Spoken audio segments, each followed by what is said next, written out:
Hello, I'm Kali Persephone, and I'm just going to talk for a few moments about the topic of sex and spirituality.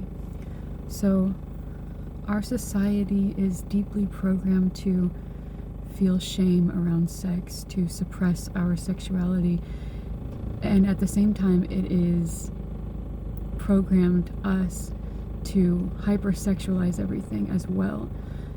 But I feel like these two things are connected because when you have so much sexual shame within you, then it manifests in maybe slightly unhealthy ways, like addictions to stuff on the internet, to promiscuity, which I'm not saying is bad, but maybe it's not something that everyone truly wants deep down. It's coming from a place of shame and resistance.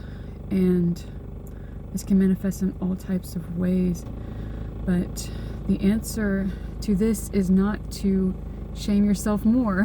What a concept, right? It is not to make yourself feel bad and to punish yourself and to be so strict with yourself.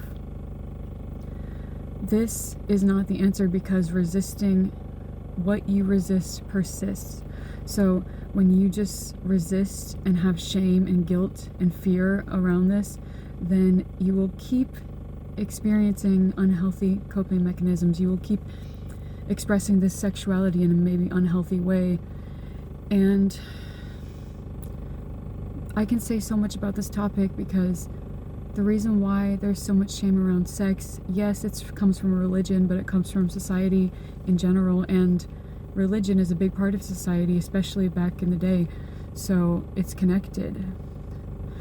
My opinion is the reason why there's this huge shame around sex is because if we truly tapped into our sexual energy in a healthy, divine way, we would be so powerful, we would be healed, they wouldn't be able to control us. It's all about control at the end of the day. And when we have so much shame around sex that we use it in an unhealthy way, or we just avoid it altogether, then we are not able to tap into the potential that can be so healing, because sexual energy truly is creative energy. Creation, think about it. All things come from the orgasm, and the orgasm is the combining of the masculine and the feminine energies into one, an explosion of creative energy. That is an orgasm. That is how the universe was created, in my opinion. Masculine and feminine energy becoming one, and creation. Therefore, the fact that we have shame around this sexual creative energy is just crazy, because it's really where everything came from. And as you know, if you know me, you know that I've been going through a Kundalini awakening.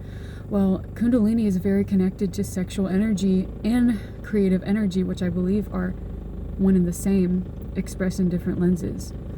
So if we don't tap into this creative sexual energy that is infinite, that is within us, that is Kundalini, we do not come into our power. If you are consciously practicing channeling this sexual energy in a spiritual way, for love, when you, let's say you have a partner, you love each other, you make love, and you focus on your heart when you're doing this, you're focusing on the love, and you're focusing on this beautiful creative energy between you two.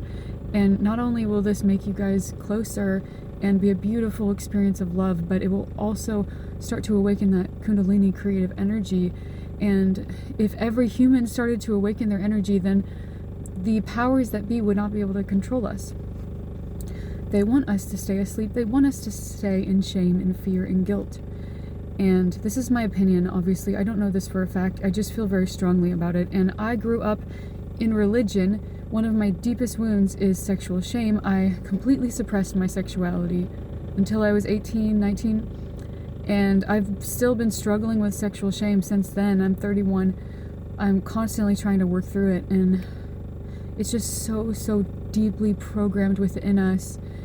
And there's so much I could say about this, because yes, there are ways that has manifested that are not the healthiest, and we need to talk about it more. We don't need to have the stigma and shame around it, because so many people are doing this, they're watching stuff online that maybe isn't the best reflection of healthy sexuality, and maybe is exploitative and not as consensual as we think.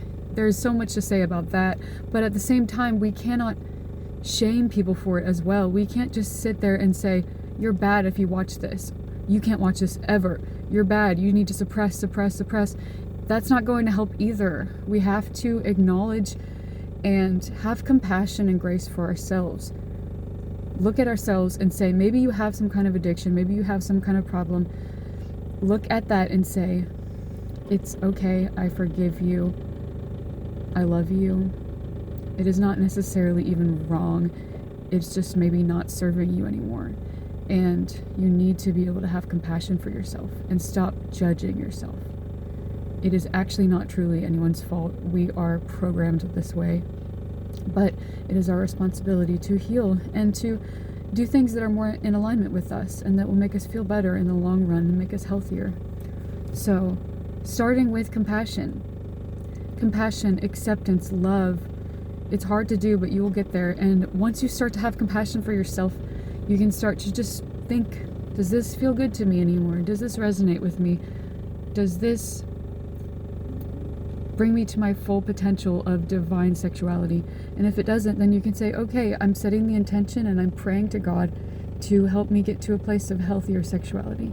And I'll get there over time, slowly over time.